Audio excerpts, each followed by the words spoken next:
दोस्तों, आज की कहानी है मुझे आपका वादा नहीं चाहिए भाभी। दोस्तों, कहानी शुरू करने से पहले अगर हमारी चैनल को सब्सक्राइब नहीं किया हो तो कर लीजिए ताकि आपके पास पहुंचे हर रोज नया वीडियो। किसका फोन था सरोज? बड़ी लंबी बातें चली। अरे बड़ी भाभी का फोन था, बनारस से बधाई देने के लिए अपनी अवनी के इतने अच्छे नंबर जो 10वीं में आए, और पूछ भी रही थी आगे क्या सोच आए, कहाँ डालेंगे बिटिया को। अपनी पत्नी सरोज की बातें सुन अशोक जी भी गहरी सोच में डूब गए। अवनी और अतुल, अशोक जी और सरोज जी के बच्चे थे। वैसे तो पढ़ने लिखने में अशोक जी के दोनों ही बच्चे होशियार थे, लेकिन अवनी की बात ही कुछ और थी, जो एक बार पढ़ लेती कटक कर लेती। छोटी उम्र में रामायण की सोफिया याद कर सबको सुनाती। अशोक जी जानते थे अवनी को सही दिशा मिले तो बहुत आगे जाएगी, लेकिन मिर्जापुर जैसे छोटी जगह पे पढ़ाई के बहुत कम अवसर थे। बिटिया को कहाँ भेजे ये सोच अशोक जी चिंतित थे। किस सोच में डूब गया। बड़ी भाभी ने ये भी कहा है कि हम शायद तो अवनी को उनके घर बनारस भेज सकते हैं पढ़ने को, लेकिन क्या ये उचित होगा? सरस क्यों नहीं? आखिर हैं तो आपके बड़े भाई भाभी, इतना बड़ा घर है उनका, और कुल 3 प्राणी। बेटा तो विदेश में, बस बहु विधि है उनके साथ। अपनी अवनी का मन भी लग जाएगा विधि बहू के साथ।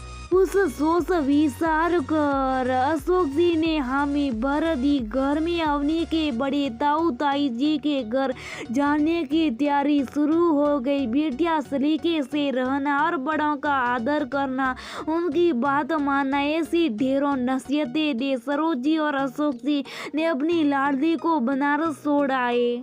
अवनी, ये तुम्हारा कमरा, और कोई जरूरत हो तो बता देना, प्यार से विधि ने कहा। तो एक पल को अवनी की आंखें भर आई। पहली बार अपने मम्मी पापा और भाई से इतनी दूर जो आई थी। मम्मी पापा ने बताया था घर में सिर्फ आप ताई जी और ताऊ जी हैं। फिर वो कौन है जो ऊपर आने वक्त उस कमरे में दिखे थे? एक कमरे की ओर इशारा कर अवनी ने पूछा। अरे वो राजू है, मेरा छोटा भाई, बहुत सीधा लड़का, यहाँ मेडिकल की तैयारियों के लिए आया है, बहुत मेहनती मेरा भाई। लेकिन पापा ने तो कुछ नहीं बताया था। हाँ, वो कुछ दिनों पहले आया, इसलिए सासा जी को नहीं मालूम होगा। नजरें चुराकर विधि ने कहा। अब क्या कहती? उसके भाई की हरकतों से परेशान उसके पापा ने घर से निकाल दिया था। रखना तो विधि भी राजू को अपने घर नहीं चाहती थी, लेकिन भाई के मुंह में फंस सबसे झूठ बोल अपने ससुराल में राजू को जगह दे दिया था। विधि की बात सुन अवनी चुप रह गई। अवनी के आंखों के सामने तो उसका एकमात्र लक्ष्य था, उसके मम्मी पापा का सब था, जिसे हर हाल में अवनी पूरा करना चाहती थी। दिन सामान्य रूप से बीत रहे थे। ताऊजी और ताईजी व्रत थे तो अपने कमरे में अधिक समय गुजरते, वहीं विधि कामों में उलझी रहती और अवनी पढ़ाई में। इन सब में कुछ अजीब था तो वो राजू के नजरे, जो हर वक्त अवनी का पीछा करती कि स्वरवी अवनी ऐसी हो उठती, लेकिन कुछ कह नहीं पाती। अवनी की सुपु राजू के हौसले बुलंद कर रहे थे। हंसती खेलती अवनी जैसे चुप सी हो गई थी। क्या हुआ अवनी, सब ठीक है ना? तेरा मन तो लग रहा है, कुछ बोल बेटा। सरोजी जब भी फोन करती यही पूछती, लेकिन अवनी ये बोली नहीं पाती कि विधि भाभी के भाई की घनजी नजर उस पे है। वो कहते ना, माँ बिन बोले भी अपने बच्चे की बात समझ जाती। यही बात सरोजी के साथ कहीं ना कहीं अमनों की खामोशी उनको कुछ गलत का आभास करा रही थी। सुनिए, बहुत दिन हो गए अवनी से मिले, क्यों ना इस रविवार बनारस चले? अवनी से मिल शाम तक लौट आएंगे। मन तो मेरा भी है, बेटिया से मिलने का ऐसा कहते हैं। बिना बताए चलते वो क्या कहते, पापा सरप्राइज। हाँ हाँ वही सरप्राइज, और दीदी के पसंद के गुलाब जामुन भी लेते हैं। चलेंगे क्यों पापा, अतुल ने तालियां बजाते हुए कहा। तो सरोज और अशोक जी दोनों हंस पड़े। रविवार को सुबह सुबह सब निकल पड़े। बनारस पूरे 2 घंटे का सफर पूरा कर जब घर के आंगन में पहुंचे तो घर बिल्कुल सुना सुना लगा। कहाँ चले गए सब चिंतित। तो अशोक जी और सरोज जी बात ही कर रहे थे कि ऊपर के कमरे से कुछ आवाज सी आई। दोनों सीढ़ियों के रास्ते ऊपर गए, तभी आने के सीखन की आवाज सरोज जी को आई।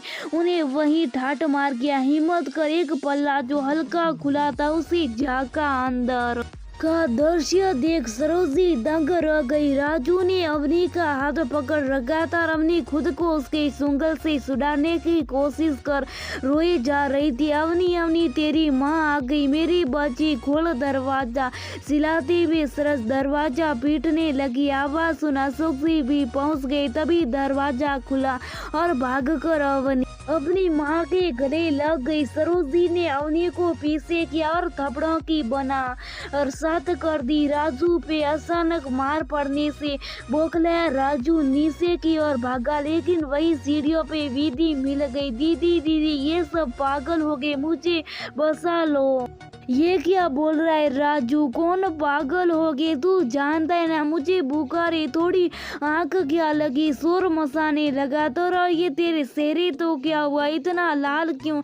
मैं बताती हूँ क्यों लाल है इसका चेहरा, अभी तो 2 साल भी थप्पड़ जड़े तो ये हाल है, गुस्से से काफी सरोज जी ने कहा। अरे आप लोग कब आए और ये क्या बातें हो रही हैं, आपने मेरे भाई पे हाथ क्यों उठाया, ये आपने भाई से पूछो। बहू क्या कर रहा था, ये अवनी के कमरे में आरसे से विधि अपने भाई को देखने लगी। सासी जी क्या कर रही, राजू मैंने कुछ नहीं किया दीदी, ये अवनी का कैरेक्टर ही सही नहीं है, आप नहीं जानती आजकल की लड़कियों को पढ़ाई लिखी तो बस बहाने होते हैं इनके लिए।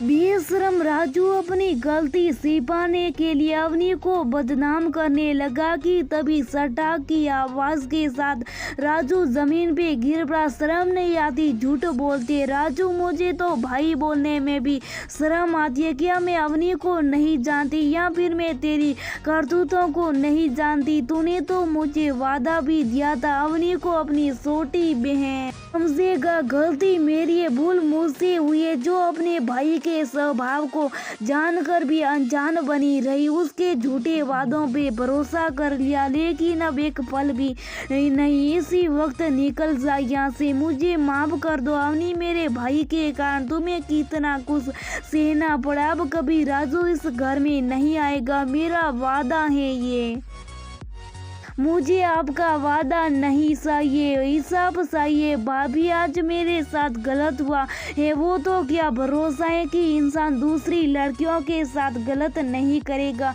पापा आप इसी वक्त इसे जेल भेजिए, तभी मेरे साथ सही मायने में हिसाब होगा।